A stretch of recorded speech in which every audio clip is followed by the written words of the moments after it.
গোপালপুর গ্রামে বাস করত এক মিথ্যাবাদী রাখাল। সে মাঝে মাঝে মিথ্যা কথা বলে গ্রামের মানুষকে বোকা বানাতো। একদিন সে গরু চড়াতে চড়াতে তার মাথায় একটি দুষ্টু বুদ্ধি আসে। সে চিৎকার করা শুরু করে, বাঁচাও বাঁচাও, বাঘ এসেছে, বাঘ, বাঘ আমাকে খেয়ে ফেলল। সকল মানুষ তাকে বাঁচানোর জন্য ছুটে গেল, কিন্তু সেখানে কাউকে দেখতে না পেয়ে সকলে ফিরে এলো।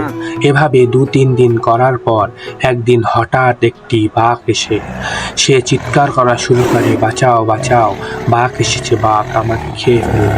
এদিন আর কেউ তাকে বাঁচাতে গেল না, সেই বাঘ তাকে খেয়ে ফেলল। তো বন্ধুরা, তোমরা আজকের গল্প থেকে কি জানতে পারলে? সে যদি আজকে মিথ্যা কথা না বলতো, তাহলে গ্রামের লোক আজকে তাকে বাঁচাতে আসতো। তো এখনো যারা আমাদের চ্যানেলটিকে সাবস্ক্রাইব করনি, তাড়াতাড়ি করে সাবস্ক্রাইব করো।